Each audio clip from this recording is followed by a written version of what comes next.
ओम शांति, ओम शांति, ओम शांति। आज है 22 अप्रैल 2021। शिव बाबा की साकार मुरली। आज बाबा क्या कहते हैं? बाबा कहते हैं, मीठे बच्चे, बाप आए हैं भारत को सैल्वेज करने। तुम बच्चे इस समय बाप के मददगार बनते हो। भारत ही प्राचीन खंड है। प्रश्न, ऊंची मंजिल में रुकावट डालने वाली छोटी छोटी कौन सी बातें हैं?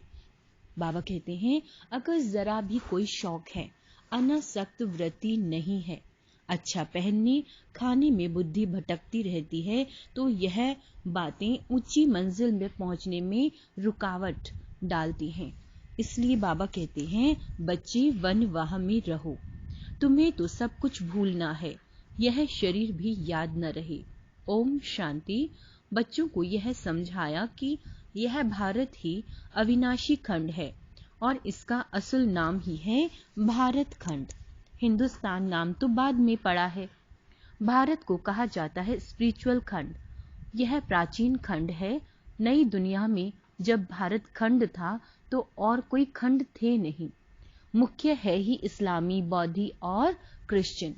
बाबा कहते हैं, अभी तो बहुत खंड हो गए हैं। भारत अविनाशी खंड है, उसको ही स्वर्ग, हेवन कहते हैं। नई दुनिया में नया खंड एक भारत ही है। नई दुनिया रचने वाला परम पिता परमात्मा, स्वर्ग का रचयिता, हेवनली गॉड फादर। भारतवासी जानते हैं कि यह भारत अविनाशी खंड है। भारत स्वर्ग था। जब कोई मरता है तो कहते हैं स्वर्ग पधारा। समझते हैं स्वर्ग कहाँ ऊपर में है। दिलवाड़ा मंदिर में भी वैकुंठ के चित्र छत में दिखाए हैं। यह किसी की बुद्धि में नहीं आता कि भारत ही हेवन था। अब नहीं है, अभी तो हेल है। तो यह भी अज्ञान ठहरा। ज्ञान और अज्ञान दो चीजें होती हैं। ज्ञान को कहा जाता है दिन, अज्ञान को कहा जाता है रात। घोर सोजरा और घोर अंधियारा कहा जाता है। सोजरा माना राइज, अंधियारा माना फॉल। मनुष्य सूर्य का फॉल देखने के लिए सनसेट पर जाते हैं। अब वह तो है हद की बातें। इसके लिए कहा जाता है ब्रह्मा का दिन, ब्रह्मा की रात। अब ब्रह्मा तो है प्रजापिता, तो जरूर प्रजा का पिता हुआ। ज्ञान अंजन सद्गुरु दिया, अज्ञान अंधेरा विनाश। यह बातें दुनिया में कोई भी नहीं समझती। यह है नई दुनिया के लिए नई नॉलेज। हेवन के लिए हेवनली गॉड फादर की नॉलेज चाहिए। गाते भी हैं, फादर इज नॉलेजफुल, तो टीचर हो गया। फादर को कहा ही जाता है पतित पावन, और कोई को पतित पावन कह नहीं सकते। श्री कृष्ण को भी नहीं कहा सकते। फादर तो सबका एक ही है। श्री कृष्ण तो सबका फादर नहीं है। वह तो जब बड़ा हो, शादी करे, तब एक दो बच्चे का बाप बनेगा। राधे कृष्ण को प्रिंस प्रिंसेस कहा जाता है। कभी स्वयंवर भी हुआ होगा। शादी के बाद ही माँ बाप बन सकते हैं। उनको कभी कोई वर्ल्ड गॉड फादर कह नहीं सकते। वर्ल्ड गॉड फादर सिर्फ एक ही निराकार बाप को कहा जाता है। ग्रेट ग्रेट ग्रैंडफादर शिव बाबा को नहीं कह सकते। ग्रेट ग्रेट ग्रैंडफादर है प्रजापिता ब्रह्मा। उनसे बिरादरी निकलती है। वह इनकॉर्पोरियल गॉड फादर निराकार आत्माओं का बाप है। निराकारी आत्माएं जब यहाँ शरीर में हैं, तब भक्ति मार्ग में पुकारती हैं। बाबा कहते हैं, यह सब तुम नई बातें सुनते हो। यथार्थ रीति कोई भी शास्त्र में नहीं है। बाप कहते हैं, मैं सम्मुख बैठ तुम बच्चों को समझाता हूँ। फिर यह ज्ञान सारा गुम हो जाता है। फिर जब बाप आए तब आकर यथार्थ ज्ञान सुनाए। बच्चों को ही सम्मुख समझाकर वर्षा देते हैं। फिर बाद में शास्त्र बनाते हैं। यथार्थ तो बन न सके, क्योंकि सच की दुनिया ही खत्म हो, झूठ खंड हो जाता है। तो झूठी चीज ही होगी, क्योंकि उतरती कला ही होती है। सच से तो चढ़ती कला होती है। भक्ति मार्ग रात अंधियारे में ठोकरें खानी पड़ती हैं, माथा टेकते रहते हैं। ऐसा घोर अंधियारा, मनुष्य को तो कुछ भी पता नहीं रहता। धर धर धक्के खाते रहते हैं। इस सूर्य का भी, बाबा कहते हैं, इस सूर्य का भी राइज और फॉल होता है। जो बच्चे जाकर देखते हैं अब तो तुम बच्चों को ज्ञान सूर्य का उदय होना देखना है। राइज ऑफ फादर और डाउनफॉल ऑफ भारत। भारत ऐसे डूबता है जैसे सूर्य डूबता है। सत्यनारायण की कथा में यह दिखाते हैं कि भारत का बेड़ा नीचे चला जाता है, फिर बाप आकर उनको सैल्वेज करते हैं। तुम इस भारत को फिर से सैल्वेज करते हो, यह तुम बच्चे ही जानते हो। तुम निमंत्रण भी देते हो। नव निर्माण प्रदर्शनी का भी नाम ठीक है। नई दुनिया कैसे स्थापन होती है, उसकी प्रदर्शनी चित्रों द्वारा समझानी दी जाती है, तो वही नाम चला आए तो अच्छा है। नई दुनिया कैसे स्थापन होती है, वह राइज कैसे होती है, यह तुम दिखाते हो। जरूर पुरानी दुनिया फॉल होती है, तब दिखाते हैं कि राइज कैसे होता है। यह भी एक स्टोरी है। राज्य लेना और गंवाना 5000 वर्ष पहले क्या था? कहेंगे सूर्यवंशियों का राज्य था, फिर चंद्रवंशी राज्य स्थापन हुआ। वह तो एक दो से राज्य लेते हैं, दिखाते हैं फलाने से राज्य लिया, वह कोई सीढ़ी नहीं समझते। यह तो बात समझाते हैं कि तुम गोल्डन एज से सिल्वर एज में गए हो। सीढ़ी उतरते आए, यह 84 जन्मों की सीढ़ी है। सीढ़ी उतरनी होती है, फिर चढ़नी भी होती है। डाउनफॉल का भी राज समझाना होता है। भारत का डाउनफॉल कितना समय, राइज कितना समय। फॉल एंड राइज ऑफ भारतवासी। विचार सागर मंथन करना होता है। मनुष्यों को टेम्पटेशन में कैसे लाए, और फिर निमंत्रण भी देना। भाई बहनें आकर समझो। बाप की महिमा तो पहले बतानी है। शिव बाबा की महिमा का एक बोर्ड होना चाहिए। पतित पावन ज्ञान का सागर, पवित्रता सुख शांति का सागर, संपत्ति का सागर, सर्व का सद्गति दाता, जगत पिता, जगत शिक्षक, जगत गुरु। शिव बाबा से आकर अपना सूर्यवंशी चंद्रवंशी वर्षा लो, तो मनुष्यों को बाप का पता पड़े। बाप की और श्री कृष्ण की महिमा अलग अलग है। यह तुम बच्चों की बुद्धि में बैठा हुआ है। सर्विसेबल बच्चे जो हैं वे सारा दिन दौड़ी दौड़ी करते रहते हैं। अपनी लौकिक सर्विस होते भी छुट्टी ले सर्विस में लग जाते हैं। यह है ही ईश्वरीय गवर्नमेंट। खास बच्चियां अगर ऐसी सर्विस में लग जाएं तो बहुत नाम निकाल सकती हैं। सर्विसेबल बच्चों की पालना तो अच्छी रीति होती ही रहती है, क्योंकि शिव बाबा का भंडारा भरपूर है। जिस भंडारे से खाया वह भंडारा भरपूर, काल कंटक दूर। तुम हो शिववंशी, वह रचता है, यह रचना है। बाबुल नाम बहुत मीठा है। शिव रचना भी तो है ना। शिव बाबा की महिमा अलग है। निराकार अक्षर लिखने से समझते हैं कि उनका कोई आकार नहीं है। बिलीवेड मोस्ट शिव बाबा है, परम प्रिय तो लिखना ही है।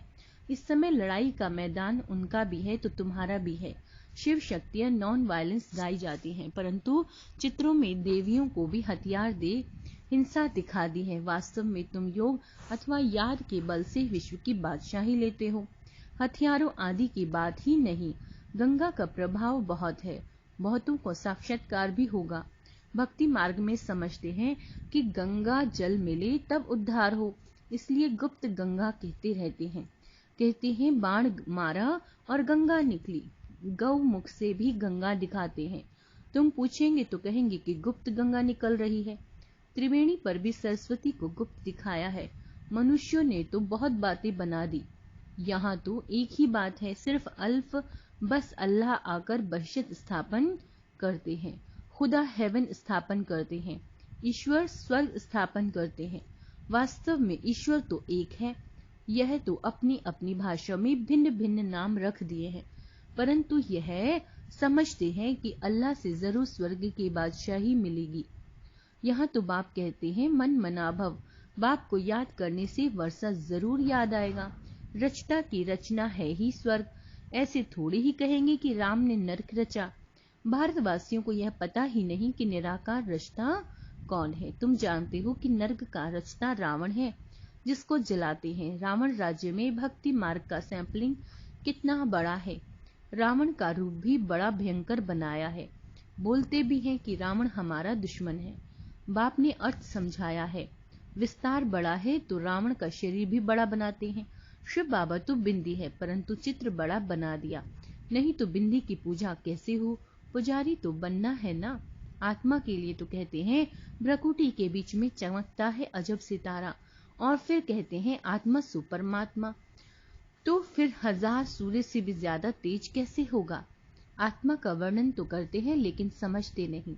अगर परमात्मा 1000 सूर्य से तेज हो तो हर एक में प्रवेश कैसे करे? कितनी अयथार्थ बातें हैं जो सुनकर क्या बन पड़े हैं। कहते हैं आत्मा सो परमात्मा, तो बाप का रूप भी ऐसा होगा ना, परंतु पूजा के लिए बड़ा बनाया है। पत्थर के कितने बड़े बड़े चित्र बनाते हैं, जैसे गुफा में बड़े बड़े पांडव दिखाए हैं, जानते कुछ भी नहीं। यह है पढ़ाई। धंधा और पढ़ाई अलग अलग है। बाबा पढ़ाते भी हैं और धंधा भी सिखाते हैं। बोर्ड में भी पहले बाप की महिमा होनी चाहिए, बाप की फुल महिमा लिखनी है। यह बातें तुम बच्चों की बुद्धि में नंबरवार पुरुषार्थ अनुसार आती हैं, इसलिए महारथी घुड़सवार कहा जाता है। हथियार आदि की कोई बात नहीं, बाप बुद्धि का ताला खोल देते हैं। यह गोदरेज का ताला कोई खोल न सके। बाप के पास मिलने आते हैं तो बाबा बच्चों से पूछते हैं कि आगे कब मिले थे, इस जगह पर इस दिन कब मिले हो? तो बच्चे कहते हैं हाँ बाबा, 5000 वर्ष पहले मिले थे। अब यह बातें ऐसे कोई पूछ न सके। कितनी गुई है, समझने की बातें हैं, कितनी ज्ञान की युक्तियां बाबा समझाते हैं, परंतु धारणा नंबरवार होती है। शिव बाबा की महिमा अलग है, ब्रह्मा विष्णु शंकर की महिमा अलग, हर एक का पार्ट अलग अलग है, एक न मिले दूसरे से। यह अनादि ड्रामा है, वही फिर रिपीट होगा। अभी तुम्हारी बुद्धि में बैठा हुआ है कि हम कैसे मूल वतन में जाते हैं, फिर आते हैं पाठ बजाने के लिए, जाते हैं वाया सूक्ष्म वतन। आने समय सूक्ष्म वतन नहीं है, सूक्ष्म वतन का साक्षात्कार कभी किसी को होता नहीं। सूक्ष्म वतन का साक्षात्कार करने के लिए कोई तपस्या नहीं करते, क्योंकि उनको कोई जानते ही नहीं है। सूक्ष्म वतन का कोई भगत थोड़ी ही होगा। सूक्ष्म वतन कभी रचते हैं, वाया सूक्ष्म वतन जाएं, फिर नई दुनिया में आए। इस समय तुम वहां आते जाते रहते हो, तुम्हारी सगाई हुई है। यह पियर घर है, विष्णु को पिता नहीं कहेंगे, वह है ससुर घर। जब कन्या ससुर घर जाती है तो पुराने कपड़े सब छोड़ जाती है, तुम पुरानी दुनिया को ही छोड़ देते हो। तुम्हारे और उनके वनवाह में कितना फर्क है।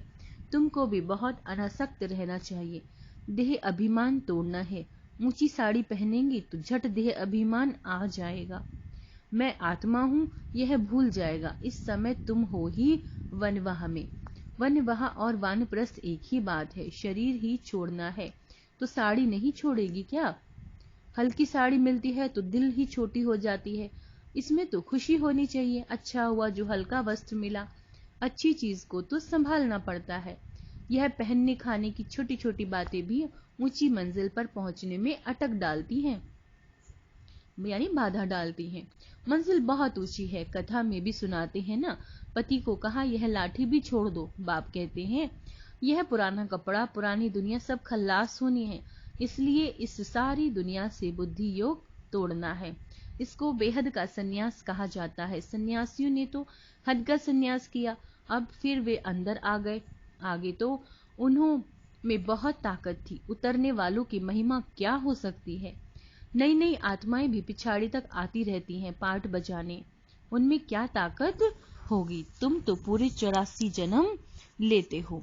यह सब समझने की, बाबा कहते हैं यह सब समझने के लिए कितनी अच्छी बुद्धि चाहिए। सर्विसेबल बच्चे सर्विस में उछलते रहेंगे। ज्ञान सागर के बच्चे ऐसे भाषण करें जैसे बाबा उछलता है, इसमें फाक नहीं होना चाहिए। अच्छा, मीठे मीठे सिक्के लदे बच्चों प्रति माता पिता बाप दादा का याद प्यार और गुड मॉर्निंग। रूहानी बाप की रूहानी बच्चों को नमस्ते। हम रूहानी बच्चों की रूहानी बाप दादा को याद प्यार, गुड मॉर्निंग और नमस्ते मीठे बाबा। थैंक यू शिव बाबा। धारणा के लिए मुख्य सार, बुद्धि से बेहद का संन्यास करना है। वापस घर जाने का समय है, इसलिए पुरानी दुनिया और पुरानी शरीर से अनासक्त रहना है। ड्रामा की हर सीन को देखते हुए सदा हर्षित रहना है। अपने वरदान, अपने हाईएस्ट पोजीशन में स्थित रह। हर संकल्प, बोल और कर्म करने वाले संपूर्ण निर्विकारी भव। संपूर्ण निर्विकारी अर्थात किसी भी परसेंट में कोई भी विकार तरफ आकर्षण ना जाए, कभी उनके वशीभूत ना हो। हाईएस्ट पोजीशन वाली आत्माएं कभी साधारण संकल्प भी नहीं कर सकती। तो जब कोई भी संकल्प व कर्म करते हो तो चेक करो कि जैसे ऊंचा नाम वैसे ऊंचा काम है। अगर नाम ऊंचा है, काम नीचा है तो नाम बदनाम करते हो। इसलिए लक्ष्य प्रमाण लक्षण धारण करो, तब कहेंगे संपूर्ण निर्विकारी अर्थात होलीएस्ट आत्मा। स्लोगन: कर्म करते कर्ण करावन हार, कर्म करते कर्ण करावन हार। बाप की स्मृति रहे तो सह पुरुषार्थ और योग का बैलेंस ठीक होगा। अच्छा, ओम शांति।